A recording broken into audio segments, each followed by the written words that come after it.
Welcome. In our last lecture, we surveyed the histories of Ghana, Mali, and Songhai. Now, just as these major trading states arose in West Africa, along the southern shore of a sea of sand, so in East Africa, there emerged a distinctive commercial culture on the shore of a real sea, the Indian Ocean. A remarkable document from the 1st century AD, written in Greek in the Roman Egyptian city of Alexandria, called the Periplus of the Erythraean Sea, which was the name for the Indian Ocean, is essentially a guide to the Indian Ocean for Mediterranean and Red Sea trading ships and their captains. It shows quite clearly that by that point, some 2,000 years ago, that what the Greeks called Azania, that is the East African coast, was already connected commercially with areas to the north. Now, forgive me a slight digression at the start on the word Azania.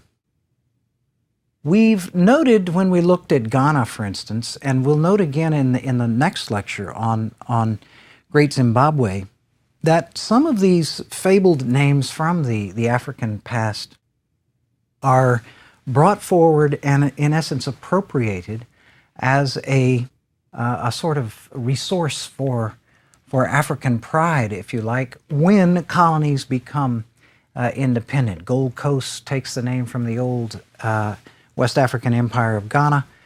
Modern Zimbabwe takes its name from Great Zimbabwe, which we look at in the next lecture. Now, what does this have to do with Azania?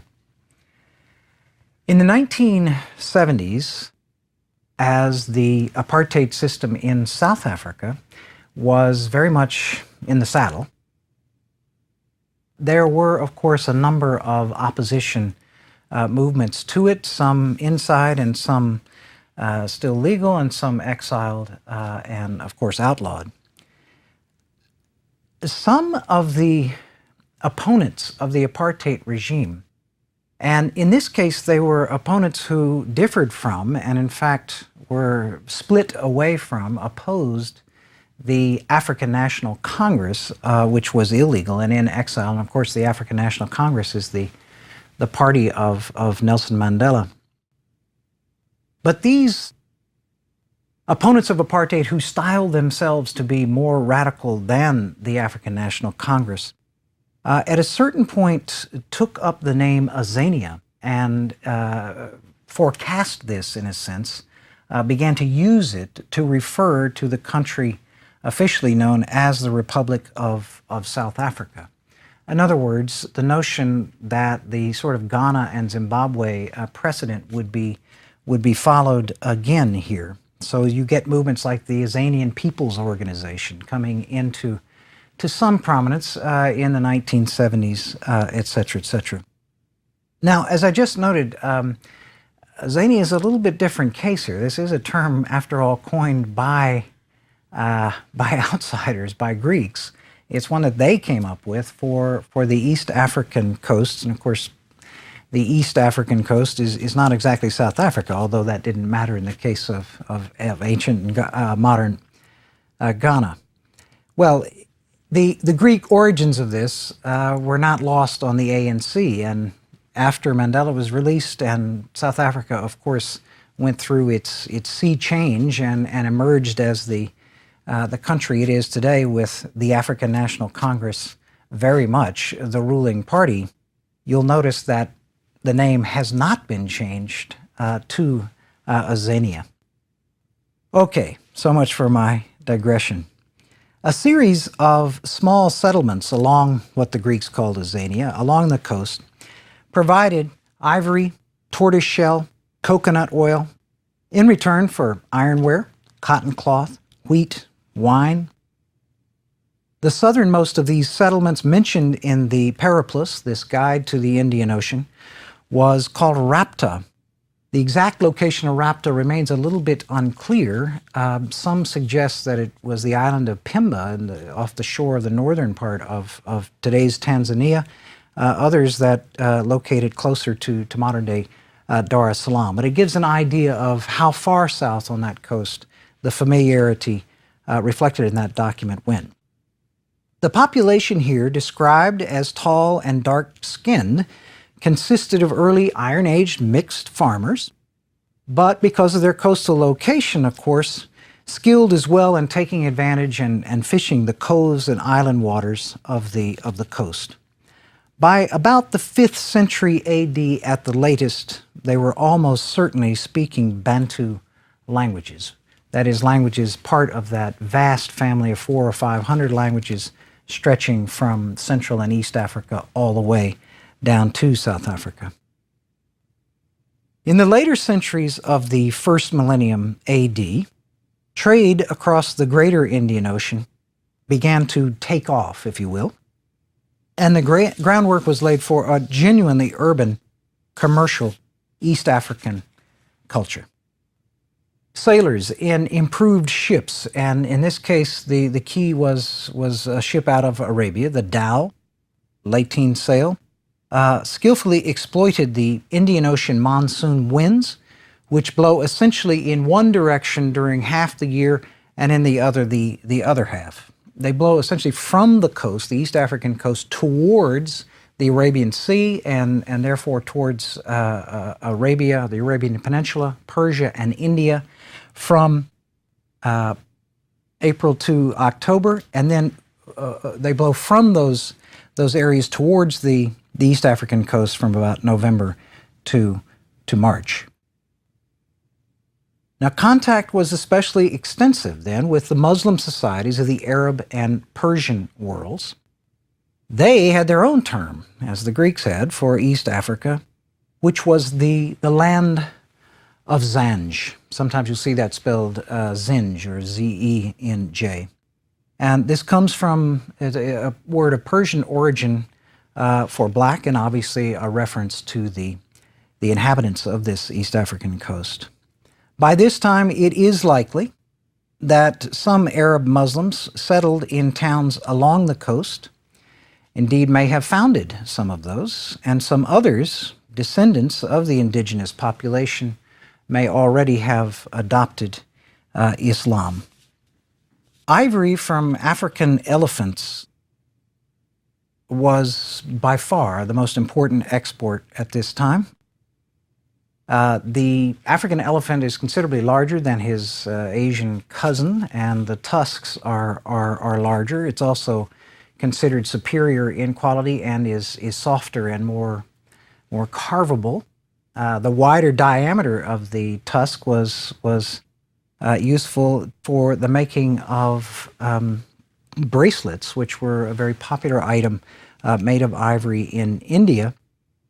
The greatest demand may have come from China, where the carrying chairs, the sort of sedan chairs of the nobility, the preferred material for the construction of those was also African ivory. But this certainly was not the only thing coming out of East Africa. Ambergris, which is a fossilized resin, but gives off a very pleasant scent. In essence, it's an early version of perfume, if you like. Mangrove poles, which were valued for their straightness, and a small quantity of gold at this point followed in importance. Now, we briefly mentioned the presence of slaves in our survey of the West African savanna kingdoms last time. And again, it will not be prominent here, but it's a foreshadowing of subjects to come. Some African slaves drawn from the coast's hinterland were also exported, especially to the Basra region of today's Iraq, southernmost Iraq, I suppose you'd say. And in fact, there in 868 AD, a major slave rebellion broke out, which was titled by historians of that area the so-called Zanj revolt.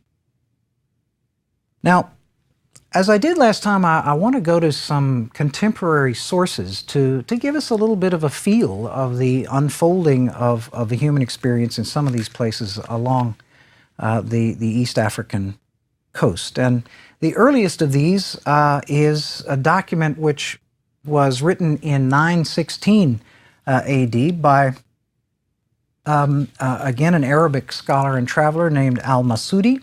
He traveled down the East African coast on a dhow, which originally came from his home in Oman at the southern tip, southeastern tip of the Arabian Peninsula. And here's his description of Zanj just at the close of the first millennium A.D.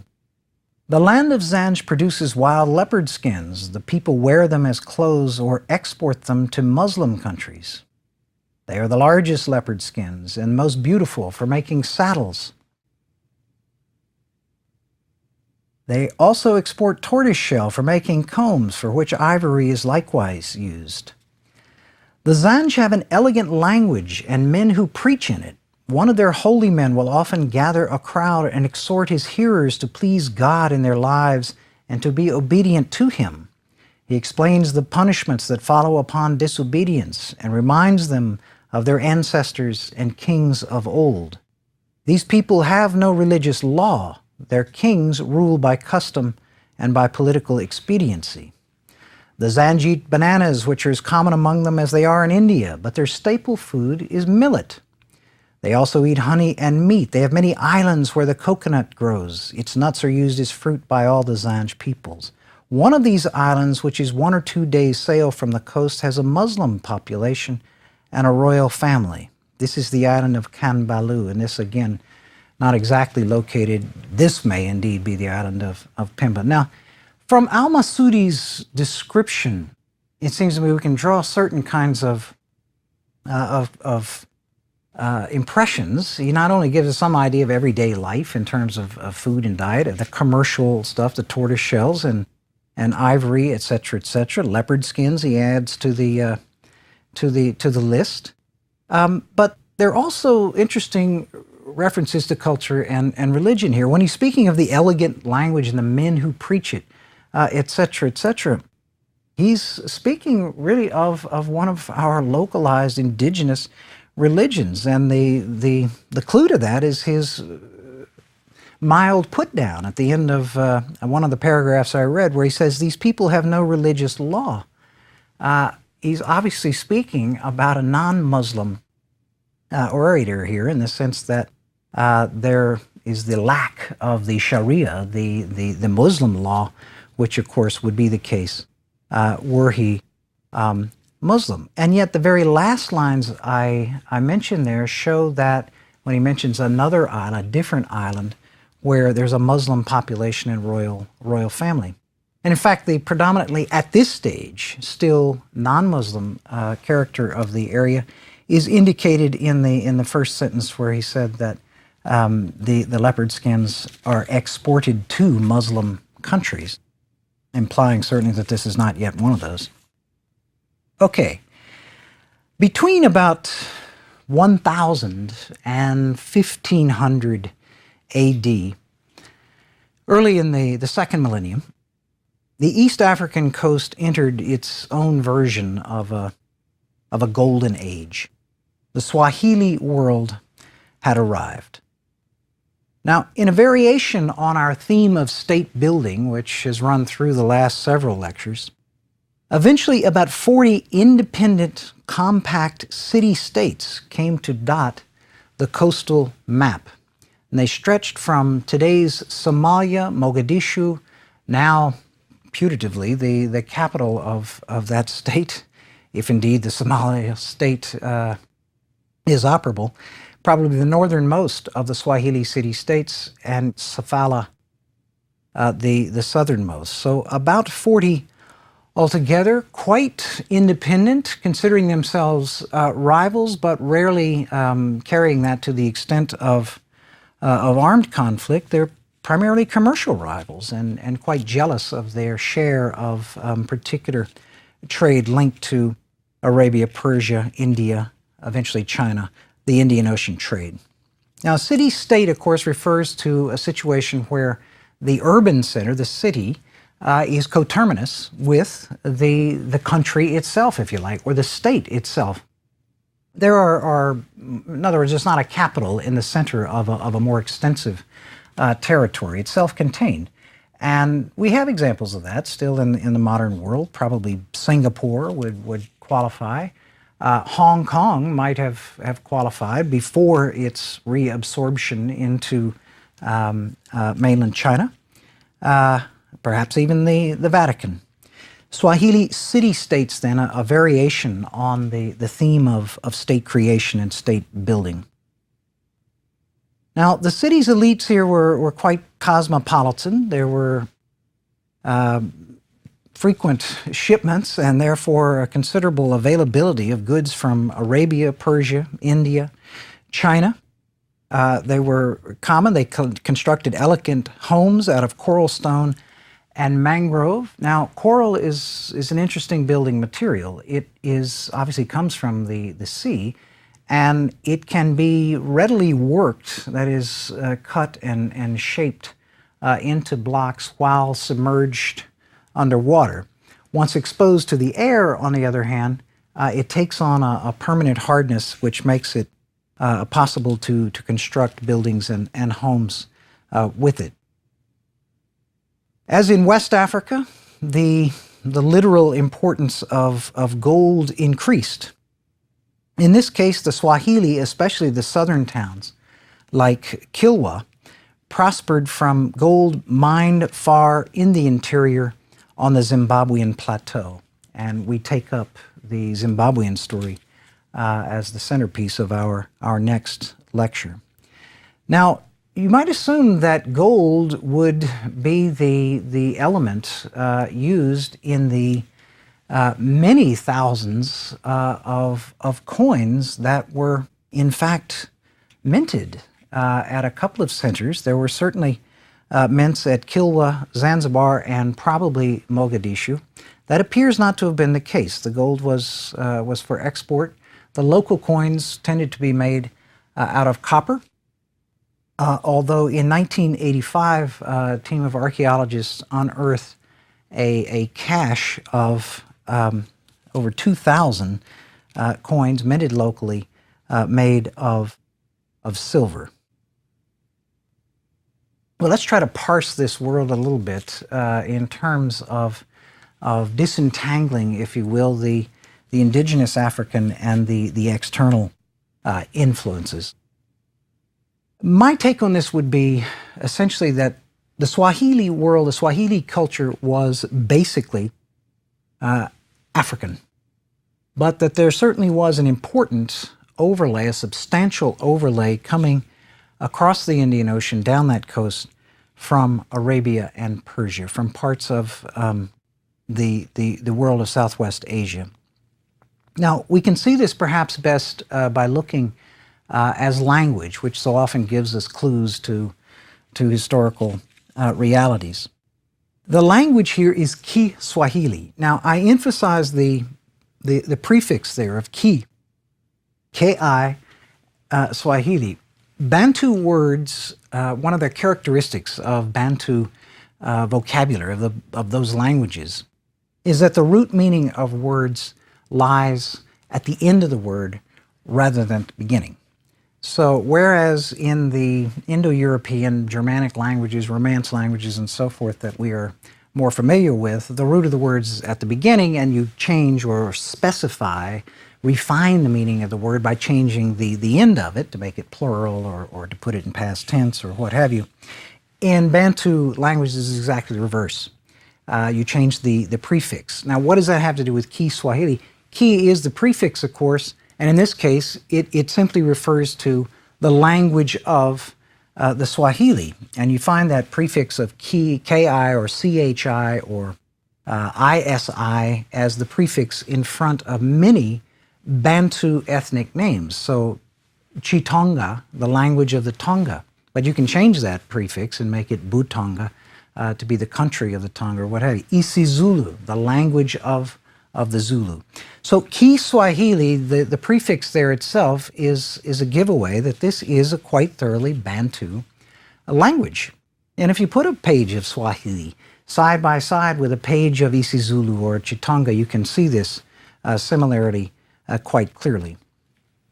Now, on the other hand, the root meaning there of Kiswahili, if you recall our explanation of the root of the West African term Sahel, that it comes from the Arabic similar term Sahel or Sahil for coast or shore, it's essentially Swahili is drawn as a bit of a corruption of the same word. So it's an Arabic word, it's based on the Arabic word for coast, just as Sahel is in West Africa. So yes, Bantu language, that's shown by the prefix, but the root itself is a borrowed word from Arabic. And again, that's an indicator of this cultural overlay in the language of the coast. We find a large number of vocabulary terms that are imported from languages like Arabic onto a Bantu and therefore African indigenous base. Now, influence from places like Arabia and Persia certainly increased in certain periods, especially between 1050 and 1200, approximately between those dates. There was a further immigration from the Persian Gulf and especially from Oman at the southern tip of Arabia. These were usually well-connected traders, and these newcomers and their descendants generally wound up as part of the local elite. They often intermarried with indigenous populations, and indeed a term like Arab/Swahili begins to become relevant and even useful. In our lecture 19, we'll actually look at a very famous Arab Swahili figure. His popular name was Tipu Tip. His original base was Zanzibar off the coast, but he in fact established an inland kingdom based around Ivory, and in his case, most definitely in slaves in the 19th century. And we'll look at him in our lecture 19, Arab/Swahili. Now, as we might expect, the religious impact was perhaps the greatest part of the cultural package coming from Arabia, and indeed this becomes a quite Islamic part of Africa. I said last time, and I'll repeat it, that this coastal area, along with the West African savanna regions, historically probably the most thoroughly Islamized portions of the entire African continent. Now, again, I'd like to go to the primary sources for a moment and give two quick descriptions of the so-called Queen of the South. That is probably the most elaborate city of the entire Swahili world, and that is Kilwa. One of them comes from our old friend Ibn Battuta, who we read a description of last time from 1352 and his travel from his original base in Morocco, but he was everywhere. Now he turns up even earlier, 20 years earlier than that. He's actually observing Kilwa in 1331. You'll notice that at this point, Ibn Battuta is referring really to the northern portions of the coast of Swahili, and he's still using the older term Zanj to refer to the southern coast. So Ibn Battuta in 1331. Then I set off by sea from the town of Mogadishu for the land of the Swahili and the town of Kilwa, which is in the land of the Zanj. The people of Kilwa follow the Shafi'i rite. They are devout, chaste, and virtuous. Their mosques are very strongly constructed of wood. Beside the door of each mosque are 1 or 2 wells, 1 or 2 cubits deep. We spent a night on the island of Mombasa, and Mombasa today is the principal port city of Kenya, and then set sail for Kilwa, the principal town on the coast, the greater part of whose inhabitants are Zanj, of very black complexion. Kilwa is one of the most beautiful and well-constructed towns in the world. The whole of it is elegantly built. The people are engaged in a holy war, for their country lies beside that of the pagan Zanj. Now, in this case, we see a considerably greater impact of Islam, the reference to devout and so forth, the reference to the mosques and so forth, and maybe most of all in the notion of jihad or holy war. In Ibn Battuta's observation in 1331, apparently at that time currently going on against the so-called pagan inhabitants of the mainland. One more from about 2 centuries later, which I'm actually going to turn to briefly twice, but from a very different direction of source, of visitor. This one is from Duarte Barbosa, who was Portuguese, and his observations come from the early 1500s. Going along the coast from this town of Mozambique, there is an island hard by the mainland which is called Kilwa, which is a Moorish town with many fair houses of stone and mortar, with many windows after our fashion, very well arranged in streets, with many flat roofs. The doors are of wood, well carved, with excellent joinery. Around it are streams and orchards and fruit gardens, with many channels of sweet water. It has a Moorish king over it. From this place they trade with Sofala, whence they bring back gold. Now, Sofala lies a considerable length south of Kilwa, and in general was not reachable in a single season through the monsoon winds. So in the case of gold, which came from the Zimbabwean plateau first to Sofala, it had to move north to Kilwa, whence it eventually wound up in the other parts of the Indian Ocean littoral. Barbosa continued, "Of the Moors there are some fair and some black. They are finely clad in many rich garments of gold and silk and cotton, and the women as well, also with much gold and silver in chain and bracelets, which they wear on their legs and arms, and many jeweled earrings in their ears." Well, I mentioned that Barbosa's observations come from the early part of the 1500s. Around the year 1500, we reach an interesting and critical juncture, not just in East Africa, but in the world as a whole. Think of the date of Columbus's voyage as perhaps the benchmark in that case, and this is a turning point in world and African history that I will take up in detail in Lectures 13 forward. It's interesting, though, to contemplate sometimes in history what might have happened. It's conceivable that China, which had already sponsored at least one recorded direct voyage to East Africa, could have expanded its influence there. Instead, China's court intrigues led to a conclusion to turn inward. Portugal, on the other hand, sponsored an epoch-making circumnavigation of the African continent in 1498, 6 years after Columbus's voyage across the Atlantic. The European incursion had begun. And just 7 years later, in 1505, a fleet of 11 well-armed ships, Portuguese ships under the command of Francisco de Almeida, sailed again around the Cape of Good Hope and into the Indian Ocean and approached the so-called Queen of the South, the Swahili town of Kilwa. Again, we'll go to the primary and eyewitness document, in this case from a German fellow traveler, I guess you'd say, on board of one of Dalmaida's ships. From our ships, the fine houses, terraces, and minarets, with the palms and trees in the orchards, made the city, and this is Kilwa, look so beautiful that our men were eager to land and overcome the pride of this barbarian. It's a reference to the local sultan, who spent all that night in bringing into the island archers from the mainland. Apparently a rather hysteric attempt to upgrade the military capability to resist the Portuguese. In the aftermath of the landing and a Portuguese victory, Then the Vicar General and some of the Franciscan fathers came ashore carrying 2 crosses in procession and singing the Te Deum.